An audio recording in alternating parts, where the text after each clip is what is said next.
निश्चितच काही वेळापूर्वीच राऊतांच्या कार्यक्रमात देखील दोन्ही ठाकरे बंधू एकत्र आले होते आणि त्यानंतरच अचानकपणे खरं तर राज ठाकरेंची ही भेट आहे। राज ठाकरे थेट मातोश्री निवासस्थानी पोहोचले आणि त्या ठिकाणी जाऊन त्यांनी उद्धव ठाकरेंची भेट घेतलेली आहे। गेल्या अर्ध्या तासापासून ही भेट सुरू आहे आणि थेट मातोश्री निवासस्थानाबाहेरची दृश्य आपण पाहतोय। राज ठाकरे हे भेट घेऊन सध्या मातोश्री निवासस्थानाहून पुढे मार्गस्थ होत असल्याचे आपण ही दृश्य पाहतोय। आपण पाहतोय साधारणतः अर्ध्या तासापेक्षा जास्त मातोश्रीवर ही भेट झाली आहे। बाहेर पडतानाची दृश्य मातोश्रीच्या बाहेरची आपण या ठिकाणी पाहतोय। जवळपास अर्धा तास दोन्ही भावांमध्ये चर्चा झालेली आणि सकारात्मक अशी चर्चा झाली अशी सुद्धा माहिती मिळते। अर्धा तास राजकारणावर आणि त्यासोबतच इतर घडामोडींवर सध्या सुरू असलेल्या घडामोडींवर ही चर्चा झाल्याचं बोललं जात आहे। त्यामुळे ही भेट अत्यंत महत्त्वाची मानली जाते। 2 ते 3 वेळा सलग ज्या भेटी आहेत त्या होत आहेत आणि मागच्या महिन्यात देखील आपण पाहिलं की उद्धव ठाकरे जे ते राज ठाकरे यांच्या भेटीसाठी त्यांच्या निवासस्थानी गेले होते आणि आता आपण पाहतोय की उद्धव ठाकरे हे स्वतः या ठिकाणी पोहोचलेले आहेत। वाढदिवसाच्या निमित्तानं सुद्धा राज ठाकरे जे ते अशाच पद्धतीनं मातोश्रीवर आले होते। त्या ठिकाणी आपल्या भावाला शुभेच्छा त्यांनी दिल्या होत्या आणि आता पुन्हा एकदा आपण या ठिकाणची सगळी दृश्य पाहतोय की राज ठाकरे आणि उद्धव ठाकरे यांच्यामध्ये जवळपास अर्धा तास चर्चा झालेली आहे आणि त्यापूर्वी 1 तास जी चर्चा आहे ती संजय राऊत यांच्या नातवाच्या नामकरणा संदर्भात झाल्याची सुद्धा माहिती मिळते आणि त्यामुळे आजचा दिवस जो आहे तो ठाकरे बंधूंसाठी अत्यंत महत्त्वाचा मानला सुद्धा जातोय। कारण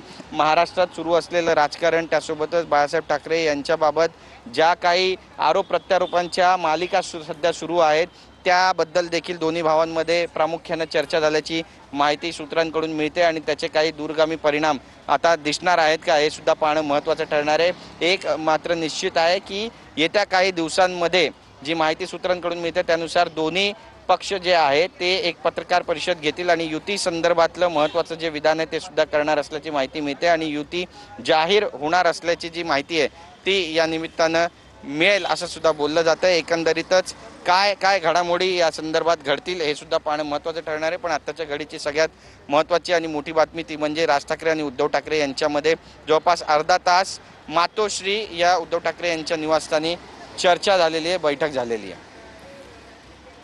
अगदीच नक्कीच अर्ध्या तासाच्या चर्चेनंतर आता राज ठाकरे हे निघालेले आहेत मातोश्रीवर। अर्धा तास राज ठाकरे आणि उद्धव ठाकरे यांच्यामध्ये चर्चा झाली। गिरीश, आपण पाहतोय एकूणच राज ठाकरे हे दुसऱ्यांदा आता मातोश्रीवर ठाकरे बंधू एकत्र आल्यानंतर आलेले होते आणि कौटुंबिक भेटीनंतर आता ही राजकीय भेट म्हणावी का? निश्चितच ही राजकीय भेट म्हटलं तर गैर ठरणार नाही। कारण महाराष्ट्रामध्ये आता निवडणुका ज्या आहेत त्या तोंडावर आहेत आणि त्या निमित्तानं दोन्ही बंधू जे आहेत ते एकमेकांची सलगी वाढवताना आपल्याला पाहायला मिळतात। कौटुंबिक सख्य जे आहे ते वाढवताना आपल्याला पाहायला मिळतात आणि यानंतर ज्या वाटाघाटी आहेत त्यासुद्धा होतील आणि प्राथमिक फेरी, द्वितीय फेरी आणि तृतीय फेरी अशा 3 फेऱ्या असतील असं सुद्धा बोललं जातं आणि यामध्ये ज्या जागा वाटपाचा फॉर्म्युला आहे तो ठरवला जाईल। मग हा 50-50 असणार आहे, 60-40 असणार आहे, नेमका कसा असणार आहे हे सुद्धा पाहणं महत्त्वाचं ठरणार आहे। कारण ही जी युती आहे ती पुढच्या निवडणुकांमध्ये सुद्धा अबाधित राहील अशी सुद्धा माहिती मिळते। त्यामुळे या दोन्ही भावांकडून जर युती झाली तर त्याचे इतर पक्षांवरती काय परिणाम होणार आहे हे पाहणं महत्त्वाचं ठरणार आहे। मुंबईमध्ये मराठीचा जो टक्का आहे तो कमी होत चाललेला आहे आणि इतर भाषिक जे लोक आहेत त्यांचा जो टक्का आहे तो सुद्धा वाढत चाललेला आहे। त्यामुळे ही निवडणूक काही सोपी असणार नाहीये। कारण जे इतर पक्ष आहेत त्यांचा जो मतदार आहे तो सुद्धा त्यांनाच मतदान करणारा आहे आणि त्यामुळे शिवसेनेचे जे मतदार आहेत त्यांच्या जीवावरती नेमकं कशा पद्धतीनं